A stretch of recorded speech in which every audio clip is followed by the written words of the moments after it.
مجھے بتائیے کیا علی سے یہ تصور ہو سکتا ہے کہ علی اپنے لیے اس چیز کو مانے جو کسی اور کا ہو؟ کیا کسی اور کا حق؟ ایسا تو بالکل نہیں. جو میرا موقف، جو مجھ پر آپ نے اعتراض کیا ہے کہ میں جو نظریہ رکھتا ہوں کہ علی علیہ السلام کا حق ہے، آپ نے کہا کہ علماء اہل سنت میں سے کوئی نہیں رکھتا، تو میں اس کا جواب آپ کو دے رہا ہوں کہ میں جو یہ نظریہ رکھ رہا ہوں یہ امام علی علیہ السلام کے بارے میں ہے، امام علی کا حق ہے، جو ہمارے اہل سنت علماء بولتے ہوئے بھی کتراتے ہیں. بولا تو وہ رافضی، ماشاء اللہ رافضی. تو میرے بھائی یہ علی کا حق ہے، امام علی علیہ السلام نے آگے دیا. اس پہ میں نے آپ کو ایک مثال دی. چلیں یہ دوسرا، جیسے مثال کے طور پر میں نے آپ سے عرض یہ کیا کہ امام حسن علیہ السلام نے معاویہ بن ابی سفیان کے ساتھ مصالحات، یار اس روایت کے اندر بھی تو مصالحات کے الفاظ ہیں یا نہیں ہے؟ یہ بھی تو صلح ہے نا. یہ بہت بڑی بات کر دی آپ نے کہ جس طرح امام حسن نے مصلحت سے کام لیا اور خلافت کو اور اپنی حکومت کو ان کے ہاتھ کہ بھائی امت کے درمیان میں تفرقہ نہ ہو. آپ یہ عقیدہ رکھ کر، یہ نظریہ رکھ کر کہ حضرت ابوبکر نہیں بلکہ حضرت علی خلیفہ ہیں، رسول خدا نے ان کو خلیفہ بنایا تھا اور وہ خلافت کے زیادہ حقدار ہیں، یہ تو کسی کا عقیدہ نہیں ہے. یہ عقیدہ رکھ کر آپ کیسے سنی رکھ سکتے ہیں؟ یہ تو خالصتاً رافضیت ہے. چلیں یہ تو ہو گیا کہ حضرت علی اس کو اپنا حق سمجھتے تھے. جی اپنا کیا رسول خدا نے حضرت علی کے لیے کچھ ایسا فرمایا ہے کہ حضرت علی اس بنا پر حق سمجھتے ہوں؟ جی بالکل فرمایا. امام علی علیہ السلام نے فرمایا ہے، حدیث الثقلین سب سے بڑی دلیل ہے، حدیث غدیر سب سے بڑی دلیل ہے، حدیث خلیفتین سب سے بڑی دلیل ہے. مسند احمد کی روایت ہے، صحیح روایت ہے، اس میں خلیفتین کے الفاظ ہیں. خلیفتین، میں تمہیں دو خلیفہ چھوڑ کے جا رہا ہوں، قرآن اور اہل البیت. اہل البیت کے امام علی علیہ السلام ہیں. جتنی بھی روایت ابھی آپ نے بیان کی، حدیث ثقلین، حدیث خلیفتین، حدیث غدیر، ان سب سے مراد جو آپ لے رہے ہیں یہ اہل سنت نے کبھی بھی نہیں لی، یہ تو شیعہ حضرات لیتے ہیں. دیکھیں میں آپ کا تو یہ موقف جو ہے وہ ان کی موافقت میں ہے. دوسرا آپ کہہ رہے ہیں کہ حضرت علی کو رسول خدا نے خلیفہ بنایا ہے، حدیث خلیفتین سے مراد آپ یہ لے رہے ہیں، حدیث ثقلین سے مراد آپ یہ لے رہے ہیں، جبکہ کسی نے بھی ایسا معنی نہیں لیا. پاکستان کے اندر ایک بہت بڑے مولانا تھے جن کا انتقال ہو گیا ہے، مولانا محمد اسحاق مدنی صاحب. وہ محب اہل بیت تھے اور ان پر رافضیت کی تہمت بھی تھی، انہوں نے بھی کبھی یہ مراد نہیں لیا. آج انجینئر محمد علی مرزا صاحب ہیں، وہ بھی بہت بڑے محب اہل بیت کے دائی ہیں اور دنیا ان کو محب اہل بیت سے جانتی ہے. وہ بھی یہ کہتے ہیں کہ رسول خدا نے کچھ بھی نہیں چھوڑا، صرف قرآن چھوڑا ہے. آپ کہتے ہیں کہ رسول خدا نے اہل بیت کو چھوڑا ہے، خلیفتین چھوڑا ہے، ثقلین چھوڑا ہے، غدیر چھوڑی ہے. یہ تو آپ کا فہم ہے، کسی کا بھی فہم نہیں رہا. آج کے دور میں جو محبان اہل بیت ہیں ان کا بھی یہ فہم نہیں ہے. آپ کے نزدیک مجھے نہیں پتا کہ محبان اہل بیت کے کیا مطلب اور کیا مفہوم ہے. میں رسول اللہ سے غداری نہیں کر سکتا ہوں. جو رسول اللہ صلی اللہ علیہ یعنی آپ یہ کہتے ہیں کہ جو اس سے مراد یہ نہیں لیتے وہ رسول خدا سے غداری کر رہے ہیں؟ بالکل غداری ہے، بالکل واللہ باللہ. یعنی حدیث غدیر کے اندر آپ مجھے بتائیں کہ کیوں فرمایا رسول اللہ نے؟ سب کو جمع کر کے کیوں کہا؟ علی کا ہاتھ بلند کر کے. ایک صحابی سے کہا جاتا ہے کہ ایک صحابی سے حضرت علی کو کوئی مسئلہ تھا، رسول خدا نے اس کے لیے کہا کہ یہ میرے دوست سب کو جمع کر دیا. سب کو جمع کر دیا. کیوں جمع کر دیا؟ اگر ایمان کا مسئلہ نہیں ہوتا تو سب کو معلوم ہونا ضروری تھا. ایک دو اسی کے سامنے کہتے ہیں نا کہ علی کے ساتھ دشمنی مت رکھا کرو، سیدھے چل کے رہو علی کے ساتھ. دوسری بات یہ ہے کہ آپ کا کہنا ہے کہ امام علی خلافت کے حضرت ابوبکر سے بنسبت زیادہ حقدار ہیں، اور آپ کہتے ہیں کہ رسول خدا نے ان کو اپنا خلیفہ بنایا ہے. جب سے حضرت ابوبکر کی خلافت وجود میں آئی ہے، اس کے بعد اہل سنت کے جتنے بھی فرقے بنے ہیں، خواہ وہ تابعین کے اندر ہوں، تبع تابعین کے اندر ہوں، آج تک کسی ایک نے بھی ایسا دعویٰ نہیں کیا، حالانکہ یہی وہ مد کہ حضرت علی زیادہ حقدار تھے اور حضرت علی کو خلیفہ ہونا چاہیے کہ رسول خدا کو حضرت علی. شیعہ تو کہتے ہیں لیکن اہل سنت میں کوئی بھی ایسا گروہ نہیں ہے جو یہ کہتا ہو کہ حضرت علی حقدار تھے اور وہی رسول خدا کے خلیفہ ہیں اور رسول خدا نے ان کو بنایا ہے. حضرت ابوبکر کی خلافت کے وجود سے لے کر آج کے دور جتنے بھی بڑے علماء ہیں، تقی عثمانی صاحب ہیں یا مفتی منیب جو آپ کے استاذہ میں سے ہیں اور دیگر ہیں، کسی کا بھی کہنا نہیں ہے. آپ یہ عقیدہ رکھ کر، یہ نظریہ رکھ کر کہ حضرت ابوبکر نہیں بلکہ حضرت علی خلیفہ ہیں، رسول خدا نے ان کو خلیفہ بنایا تھا اور وہ خلافت کے زیادہ حقدار ہیں، یہ تو کسی کا عقیدہ نہیں ہے. یہ عقیدہ رکھ کر آپ کیسے سنی رکھ سکتے ہیں؟ یہ تو خالصتاً رافضیت ہے. نہیں جو شیعہ عقیدہ رکھتے ہیں یہ جو کہ اہل بیت کا حق تھا، یہ حضرت ابوبکر کا حق نہیں تھا. یہ جو نہ ماننے والی باتیں جو ہے نا، میں آپ کو عرض کرتا چلوں کہ ہمارے ہاں جو یہ سنیت کے اندر جو اتنا بڑا جو گیپ آیا ہے، اتنا بڑا جو فرق آیا ہے، وہ کن وجوہات سے آیا ہے؟ جب اس کا پورا ایک تاریخی پس منظر ہے، بہت طویل ہو جائے گی یہ بات، لیکن میں یہاں مختصر کرتا چلوں کہ یہ جو نظریہ جو میں نے جو اپنایا ہے، اتنی تلاش، تفحص، تتبع کے بعد کہ جو میں نے اپنی زندگی کے اندر، میری زندگی گزری فرقوں کے اندر، جب میں نے سمجھنا چاہا کہ بھائی اصل معاملہ اختلاف کن چیزوں کے اوپر ہے. کیا یہ ہمارے علماء جو کہتے ہیں کہ شیعوں کا جو یہ عقیدہ ہے یہ غلط ہے، یہ قرآن و سنت سے بالکل خلاف ہے، یہ لوگ اسلام سے ان کا کوئی تعلق نہیں ہے، چلو اس کو پڑھ کے تو دیکھیں. تو جب میں نے اس نظریے کو، یعنی ان مسائل کو بغیر کسی تعصب کے میں نے اس کا مطالعہ کیا، مجھے صحیح بخاری کی روایت ملی. صحیح بخاری کے اندر یہ الفاظ موجود ہیں. اب مجھ سے بڑا کوئی جاہل تو نہیں ہوگا نا کہ جو میرے سامنے حق آ جائے اور پھر بھی میں اس کو نہ مانوں، اور ان لوگوں سے بڑا تو کوئی جاہل نہیں ہے نا کہ جو صرف شیعوں کی نفرت کے اندر جو کہتے ہیں کہ نہیں یہ تو سارے یہ قرآن و سنت کے خلاف عقیدے ہیں. آپ مجھے یہ کہہ رہے ہیں کہ میں سنت کے خلاف عقیدے میں نے اپنائے ہوئے ہیں, مجھے بتائیں تو صحیح ہے, بخاری میں نہیں بیان کر رہا ہوں. کیا بخاری کے اندر یہ نظریہ نہیں ہے کہ امام علی علیہ السلام فرماتے ہیں کہ ہم اس کو اپنا زیادہ حق سمجھتے ہیں؟ کیا امام علی علیہ السلام نے نہیں کہا حضرت ابوبکر رضی اللہ عنہ سے کہ آپ نے ہم سے اس کو استبداد کیا ہے؟ کیا امام علی نے نہیں کہا 6 ماہ تک بیعت کی تھی امام علی نے؟ نہیں کی تھی بیعت. کیا بخاری کے اندر یہ نہیں ہے کہ امام علی علیہ السلام کے پاس حضرت ابوبکر رضی اللہ تعالیٰ عنہ آئے, انہوں نے پوچھا کہ آپ کیوں تاخیر کر رہے ہیں؟ امام علی نے کیا وجوہات اس کی بیان کی؟ یہ شیعت ہے. تو یہ جو سنت کا جو یہ لٹ ہے انہوں نے لے کر دوسروں کے پیچھے دوڑتے ہیں نا, اور یہ ادھر ادھر کر کے مارتے ہیں, یہ اپنے وہ جو ان کے اندر دوسرے مخالف فرقے کا جو بغض ہے نا وہ ہوتا ہے. ورنہ اگر یہ سنی ہوتے تو یہ بخاری نے کیا رافضیت بھری ہے اپنی کتابوں کے اندر؟ شیعت بھر کے چلے گئے ہیں بخاری رحمہ اللہ. 256 ہجری کے اندر جو کہتے تھے میں ہر 2 رکعت نماز پڑھ کے حدیث لکھتا تھا, غسل کر کے وضو کر کے 2 رکعت نماز پڑھ کے اللہ کے سامنے عاجزی اور گڑ گڑا کر میں نے حدیث کو لکھا ہے. 7274 حدیثیں ہیں صحیح بخاری کے اندر تکرار کے ساتھ, اور تکرار کو حذف کر دے تو 4000. تو 7274 میں جو 2 رکعت کے جو سجدے کیے ہیں امام بخاری رحمہ اللہ نے, جو 14000 سے زیادہ سجدے بندے سارے بیکار ہو گئے نا پھر, کہ انہوں نے تو یہ رافضیت بھر دی ہے اپنی کتاب کے اندر. لیکن جو یہ تو پوری سنیت کی عمارت کو گرا دیتی ہے یہ روایت. لیکن جو مراد 4240 کی جو یہ روایت ہے میرے بھائی, اس میں یہ کیا الفاظ ہیں؟ امام علی علیہ السلام فرماتے ہیں کہ ہم اس کو رسول اللہ کے ساتھ قرابت کی وجہ سے احق بالامر سمجھتے ہیں کہ یہ امر خلافت. اور کوئی یہ نہ کہے کہ یہاں پر کچھ اور معاملہ مراد تھا, امر سے مراد کچھ اور ہے. فتح الباری میں ابن حجر اسقلانی نے اس کی تشریح دیکھ لیں, وہ کہتے ہیں خلافت کا معاملہ ہے.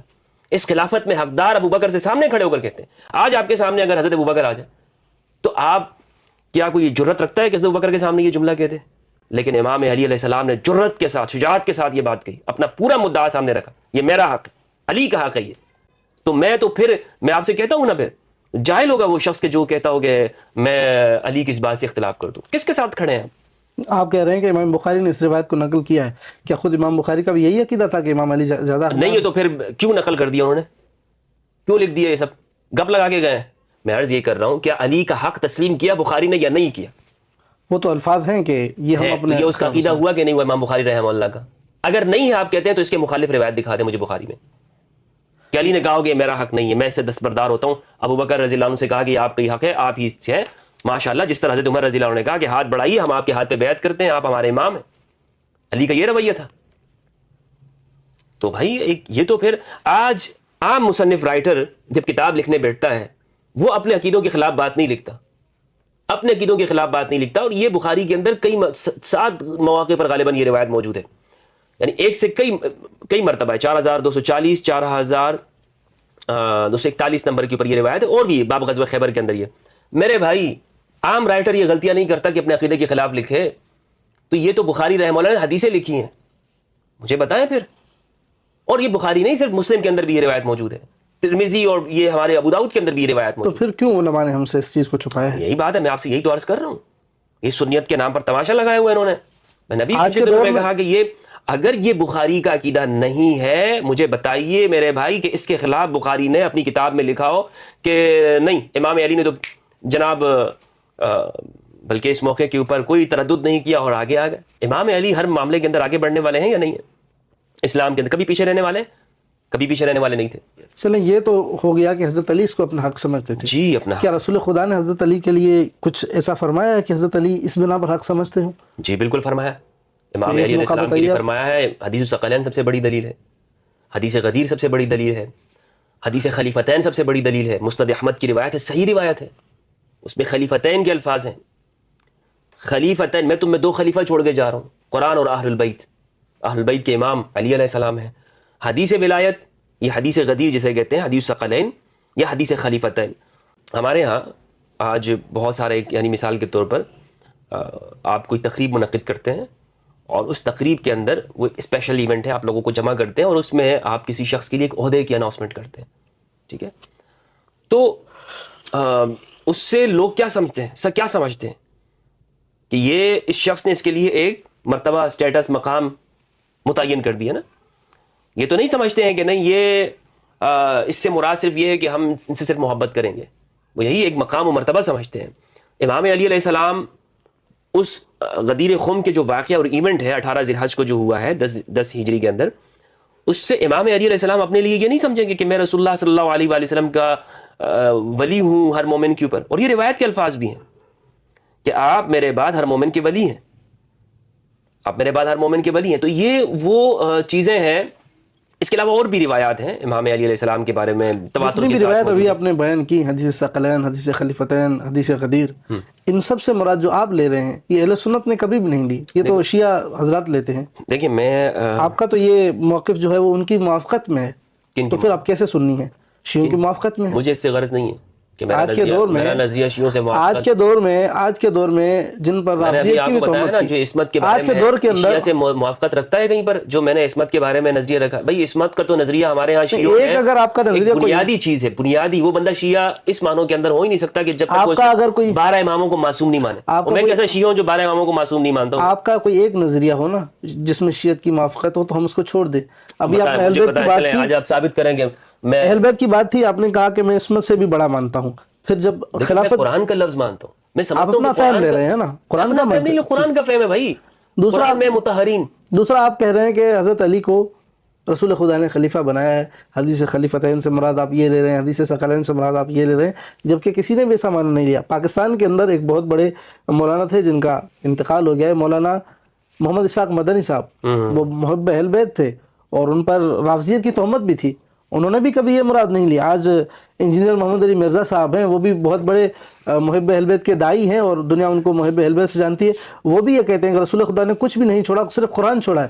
آپ کہہ رہے ہیں کہ رسول خدا نے اہل بیت کو چھوڑا ہے، خلیفتین چھوڑا ہے، ثقلین چھوڑا ہے، غدیر چھوڑی ہے. یہ تو آپ کا فہم ہے، کسی کا بھی فہم نہیں رہا. آج کے دور میں جو محبان اہل بیت ہیں ان کا بھی یہ فہم نہیں ہے. آپ کے نزدیک مجھے نہیں پتا کہ محبان اہل بیت کے کیا مطلب اور کیا مفہوم ہے. میں رسول اللہ سے غداری نہیں کر سکتا ہوں. جو رسول اللہ صلی اللہ علیہ یعنی آپ یہ کہتے ہیں کہ جو اس سے مراد یہ نہیں لیتے وہ رسول خدا سے غداری کر رہے ہیں؟ بالکل غداری ہے، بالکل واللہ باللہ. یعنی حدیث غدیر کے اندر آپ مجھے بتائیں کہ کیوں فرمایا رسول اللہ نے؟ سب کو جمع کر کے کیوں کہا؟ علی کا ہاتھ بلند کر کے. ایک صحابی سے کہا جاتا ہے کہ ایک صحابی سے حضرت علی کو کوئی مسئلہ تھا، رسول خدا نے اس کے لیے کہا کہ یہ میرے اس نے دوست سب کو جمع کر دیا. ہے. سب کو جمع کر دیا. کیوں جمع کر دیا؟ یعنی اگر ایمان کا مسئلہ نہیں ہوتا تو سب کو معلوم ہونا ضروری تھا. ایک دو اسی کے سامنے کہتے ہیں نا کہ علی کے ساتھ دشمنی مت رکھا کرو، سیدھے چل کے رہو علی کے ساتھ. اس کے لیے کافی ہوتا نا. میرے اور آپ کے لیے کیوں فرمایا؟ سب کو مجموعی طور پر کہہ دیا. صحابہ کے لیے حضرت ابوبکر، حضرت عمر، عثمان اور طلحہ، زبیر رضی اللہ عنہ، ان کے لیے کیوں کہا؟ ان کو سب کو کیوں جمع کیا وہاں پہ انصار مہاجرین؟ عظمت بتانا چاہیے کہ اس سے محبت، مجھ سے محبت ہے. عظمت بتانے کے لیے نا، ان کو بتانے کے لیے کہ علی علی ہے. علی وہ ہے کہ جن کے ساتھ آپ، جو تم سب کا مولا ہے. من کنت مولا فہذا علی مولا، جس کا میں مولا ہوں. مجھے مولا مانتے ہو یا نہیں مانتے؟ کیا رسول اللہ حضرت ابوبکر رضی اللہ عنہ کے مولا ہیں یا نہیں ہیں؟ مولا ہیں. تو علی حضرت ابوبکر رضی اللہ عنہ کے مولا ہیں، تو امام علی علیہ السلام بھی ان کے مولا ہیں. من کنت مولا کا یہی مطلب ہے نا. تو یہ اچھا، دوسری بات یہ ہے میرے بھائی کہ حدیث ثقلین اس پہ میری تفصیلی گفتگو ہے بہت، میں اس پر گھنٹوں بات کر سکتا ہوں میرے بھائی. یعنی حدیث ثقلین کے حوالے سے پوری روایت اگر ہم زید بن ارقم کی بھی پڑھتے ہیں، مسلم کی 6225 جو روایت ہے، تو اس پہ بھی آپ دیکھیں کہ زید بن ارقم علی جو روایت ہے اس میں بھی یہ الفاظ موجود ہیں کہ میں تم میں 2 گراں قدر چیزیں چھوڑ کے جا رہا ہوں. ایک چیز چھوڑ کے جا رہا ہوں یہ نہیں کہا ہے، 2 چیزوں کے لیے کہا ہے کہ میں 2 چیزیں تمہارے درمیان میں چھوڑ رہا ہوں. اچھا، یہ ان مولویوں کے مسئلے کیا ہے؟ یہ جو آپ نے جو نام لیے ہیں جن کے، ان کا کیا مسئلہ ہے؟ یہ کیوں نہیں کہتے ہیں کہ قرآن اور اہل بیت دونوں کو چھوڑا؟ وہ یہ کہتے ہیں کہ رسول خدا نے کہا ہے کہ ان سے محبت رکھو، ان سے محبت. اطاعت کا تو نہیں کہا. رسول خدا کے بعد اس دنیا میں کوئی بھی نہیں ہے جس کی اطاعت کی جائے. سب سے اختلاف ہو سکتا ہے.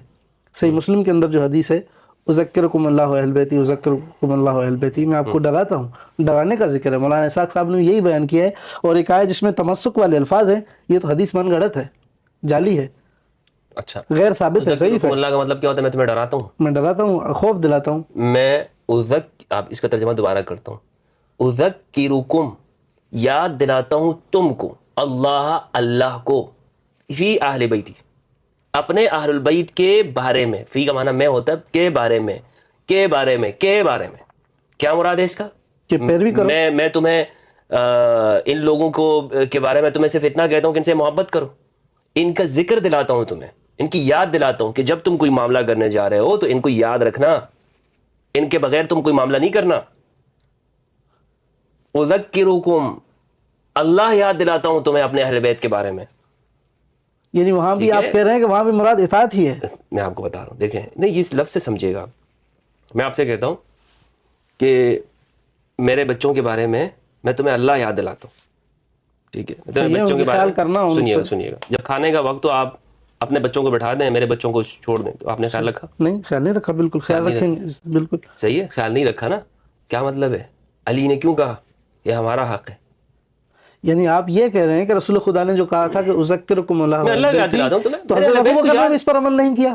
نہیں، دیکھیں میں یہ کہہ رہا ہوں، یہ حضرت علی نے الفاظ کہ ہم سے زیادتی ہوئی ہے اور یہ حق ہمارا تھا کسی اور سے نہیں کہ حضرت ابوبکر سے کہیں، تو آپ یہ کہہ رہے ہیں کہ جو رسول خدا نے الفاظ کہے تھے اذکرکم اللہ اہل بیتی، اس پر عمل خود رسول خدا کے خلیفہ یعنی حضرت ابوبکر نے بھی نہیں کیا، آپ یہ کہنا چاہتے ہیں؟ دیکھیں میں یہ کہنا چاہ رہا ہوں، میں یہ نہیں کہنا چاہ رہا ہوں جو آپ کہہ رہے ہیں، میں وہ کہنا چاہ رہا ہوں جو میں اب کہوں گا۔ ابھی آپ نے کہا نا کہ رسول خدا نے کہا اذکرکم اللہ اہل بیتی، اور حضرت علی کے لیے آپ نے کہا کہ وہ اپنا اس کو حق سمجھتے تھے، حق سمجھتے ہیں نا، بخاری کے اندر کیا لکھا ہوا ہے؟ کس کے سامنے بیان کیا ہے؟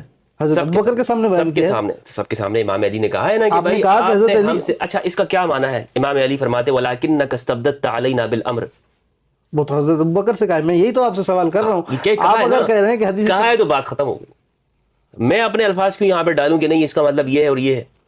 حدیث عقلین کا مراد مفہوم تو یہی ہے، اگر آپ خود زبان سے بیان نہیں کرتے لیکن مفہوم یہی ہے کہ رسول خدا نے اس امت کو یاد دلایا اہل بیت کا، لیکن امت نے خیال نہیں کیا۔ امت امام حسین علیہ السلام کے ساتھ کھڑی ہے یا یزید کے ساتھ کھڑی ہے؟ یہ تو موضوع الگ ہے، اس پر ہم بعد میں آئیں گے۔ کس کے ساتھ کھڑی ہے؟ اس پر تو سب کا اتفاق ہے کہ یزید کے ساتھ کھڑی ہے، سوائے ناسبیوں کے نا، سوائے ناسبیوں کے۔ نہیں یزید کے ساتھ نہیں کھڑی، امام حسین کے ساتھ کھڑی ہے۔ میں کہہ رہا ہوں کہ نواسب جو ہے، نواسب بالکل امام حسین کے ساتھ کھڑی ہے، بالکل امام حسین کے ساتھ کیوں کھڑی ہے؟ کیوں کھڑی ہے؟ ان کی شہادت کی بشارت رسول خدا نے دی ہے۔ صرف شہادت کی وجہ سے نہیں، ان کا جو مقام و مرتبہ ہے، ٹھیک ہے، اس وجہ سے کیا علی کا مقام و مرتبہ امام حسین سے اعظم ہے، افضل ہے یا نہیں ہے؟ بالکل ہے، وہ تو سردار ہے۔ شبہ ابوہما خیر منہما، اور ان دونوں کے جو والد ہیں وہ ان دونوں سے بہتر ہیں، یعنی امام علی حسن حسین علیہ السلام سے بہتر ہیں۔ تو امام حسین علیہ السلام کے ساتھ آج امت کھڑی ہے، تو اس امت کو یہ علی کے ساتھ بھی کھڑی ہے اور ان کو کھڑا ہونا چاہیے۔ اگر نہیں کھڑے ہیں تو ان کو پھر اپنی یہ جو کتابیں ہیں نا، جو بخاری کا میں نے آپ کو حوالہ دیا، امام بخاری رحمہ اللہ کا، یہ بخاری کا عقیدہ میں نے آپ کو بتایا کہ بخاری اسی طرح مسلم کا جو ہمارے اکابرین ہیں ان کا نظریہ یہی ہے کہ علی حق ہے۔ علی نے جو نظریہ بیان کر دیا نا کہ یہ میرا حق ہے، مجھ سے یہ لیا گیا ہے، استبداد کیا گیا ہے، یہ علی علیہ السلام نے اپنا ایک واضح آفیشیل سٹیٹمنٹ جاری کی۔ کس کے سامنے جاری کی؟ حضرت ابوبکر رضی اللہ عنہ کے سامنے جاری کی۔ یعنی آپ یہ کہہ رہے ہیں کہ جو نظریہ حضرت علی کا تھا کہ حق میرا ہے، آپ نے اس حق سے جو ہے وہ مجھ سے چھینا ہے۔ الفاظ کا اگر ہم یہ ترجمہ کریں، داؤد راز کا جو ترجمہ ہے وہ یہ ہے کہ لیکن اس معاملے میں آپ نے مجھ سے زیادتی کی ہے۔ یعنی آپ یہ کہنا چاہ رہے ہیں کہ آپ کا نظریہ نہ آج کے اہل تشیع کا ہے، جو نظریہ ہے وہ ہے، نہ جو کل اہل سنت کا تھا اور آج اہل سنت کا ہے وہ ہے کہ خلافت میں حضرت علی اس کو اپنا حق سمجھتے تھے، بالکل حق سمجھتے، ان سے زیادتی ہوئی ہے، اور حضرت ابوبکر چونکہ ان کو صحابہ نے تسلیم کیا ہے، آپ بھی ان کو خلیفہ تسلیم کرتے ہیں۔ آپ یہی کہنا چاہتے ہیں؟ میں حضرت ابوبکر رضی اللہ تعالیٰ عنہ کی خلافت کو درست مانتا ہوں، جیسے صحابہ اور جیسے اہل بیت مانتے تھے، جیسے امام علی درست مانتے ہیں، جیسے امام علی نے درست مانا۔ یعنی آپ کا نظریہ اسی بخاری کی 4240 والی حدیث پر ہے، بالکل، کہ حضرت علی اس کو اپنا حق سمجھتے تھے، لیکن چونکہ آپ خلیفہ ہو گئے، دے دیا۔ امام حسن نے بھی تو دیا نا اپنا حق۔ یعنی آپ معاویہ بن ابی سفیان سے حضرت ابوبکر کو تشبیہ دے رہے ہیں کہ جس طرح امام حسن نے نہیں، امام اپنا حق دے دیتے ہیں بھائی، دوسروں کو حق دے دیتے ہیں، اپنا نہیں دیا ہے، انہوں نے تو صلح کر لی ہے۔ تو یہ کیا تھی؟ اس میں تو صلح کے الفاظ نہیں ہیں۔ نہیں، 6 ماہ تک پیچھے ہٹے رہے، حضرت ابوبکر گھر چل کے آئے ہیں، ہمارے آپ کیوں پیچھے رہے ہیں، کیوں تاخیر کر رہے ہیں؟ انہوں نے وجہ بیان کی، یہ ہمارا حق ہے، اور یہ کوئی نارمل الفاظ نہیں ہے، یعنی کوئی یعنی ایسا نہیں ہے مصالح لبیعت ابی بکر، یہ بھی الفاظ ہیں بخاری کے۔ ہاں، یعنی یہ ایسا ہے کہ امام علی علیہ السلام یہاں پر دیکھ رہے ہیں، اور امام نے اس میں، آپ امام کا جو انداز ہے وہ دیکھیں نا، شکشقہ دیکھیں اس میں امام کیا کیا ہے۔ امام نے والا ہم اس کو اپنا حق سمجھتے ہیں، کیوں سمجھتے ہیں؟ ساتھ نے وجہ بیان کر دی۔ رسول خدا کی اگر قرابت کی وجہ صحیفہ میں سے یہ کیا الائمۃ من قریش، تو یہ کیا ہے یہاں پر؟ میں علی ہوں، اور یہاں پہ بھی اولا کا لفظ استعمال کیا ہے، وہی غدیر والا لفظ، النبی اولا بالمؤمنین من انفسہم، علی نے یہی الفاظ استعمال کیے ہیں، ٹھیک ہے، اولا کا لفظ استعمال کیا کہ ہم زیادہ حقدار ہیں۔ پھر آگے کہا وَلَٰكِنَّكَ اسْتَبْدَدْتَ عَلَيْنَا بِالْأَمْرِ، تو یہ ایک لہجہ آپ دیکھیں اس میں، امام علی کا جو لہجہ ہے وہ سادہ جو رویہ ہے اس کے اندر نہیں ہے، یعنی ایک اس میں آپ کو نظر آئے گا کہ علی کے جذبات پورے ابھرتے ہوئے نظر آئیں گے آپ کو، ایک خطیبانہ انداز، ایک جوش و خطابت کے ساتھ جو امام علی کے ہیں. کسی یہ کوئی معمولی لفظ نہیں ہے. آپ کسی کو منہ کے اوپر ایسا کہہ دیں کہ بھائی یہ میرا حق ہے، آپ نے مجھ سے استبداد کیا ہے، سامنے آپ اس کا ترجمہ کیوں نہیں رہے بار بار عربی کا؟ میں اس لیے نہیں کر رہا ہوں کہ یہ لوگ بار جو یہاں پر ہاں لوگ بات کا بتنگڑ بنا دیتے ہیں کہ بھائی یہ کیوں، بھائی اس لیے جو لفظ ہے نا جو وہاں پہ استعمال ہوا ہے وہی میں استعمال کر رہا ہوں. استبداد علی نے استعمال کیا، بخاری نے لکھا ہے، مسلم نے لکھا ہے، تو میں اس کو یہاں پر اردو معنی آپ بیان کر اردو میں یہ لفظ استعمال ہوتا ہے استبداد. اردو میں یہ لفظ استعمال ہوتا ہے، ہمارے ہاں شعراء نے استعمال کی. اس پہ کئی نظائر میں آپ کو دے سکتا ہوں. چلیں ہم اگر نے استبداد کے معنی بغاوت ہیں وغیرہ وغیرہ، اس طرح بہت سارے ہمارے شعراء نے اس کو استعمال کیا ہے. میں عرض یہ کر رہا تھا میرے بھائی کہ امام علی علیہ السلام نے اس کو اپنا حق مانا ہے. اپنے حق مانتے ہوئے پھر مسلمانوں کی مصلحت کو دیکھ کر اور امت مسلمہ کی وحدت کو برقرار رکھنے کے لیے اپنا حق جو تھا وہ حضرت ابوبکر رضی اللہ عنہ کے لیے تسلیم کر لیا.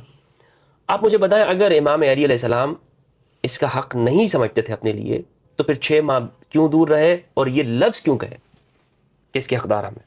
آپ مجھے بتائیے کیا علی سے یہ تصور ہو سکتا ہے کہ علی اپنے لیے اس چیز کو مانے جو کسی اور کا ہو؟ کیا کسی اور کا حق؟ ایسا تو بالکل نہیں، کیونکہ رسول خدا نے ان کے بارے میں کہا ہے یار میں سے زیادہ خدا یہ موبائل یہاں پہ پڑا ہوا ہے، ٹھیک ہے، آپ کے پاس ہے، میں یہ کہہ سکتا ہوں یہ میرا ہے لیکن آپ نے مجھ سے لے لیا. میں کہہ سکتا ہوں؟ نہیں کہہ سکتا نا، یہ آپ کا ہی ہے، آپ کا ہے. آپ میرے چیز کے بارے میں کہہ سکتے ہیں کہ یہ یار یہ ہے تو میری، لیکن تم نے لے لی ہے مجھ سے، یعنی اس متعلق اور میں بھی آپ کو کہوں گا ہاں صحیح ہے ٹھیک ہے. اس متعلق بھی آپ کا وہی نظریہ ہے؟ علی کبھی ایسا نہیں کہیں گے. علی نے جو کہا، جو الفاظ فرمائے ہیں نا کہ ٹھیک ہے، تو یہ آگے ایک الگ بات ہے. پہلے اپنا حق مانا ہے، اس کو بڑی شدت کے ساتھ، جذبے کے ساتھ، جوش کے ساتھ.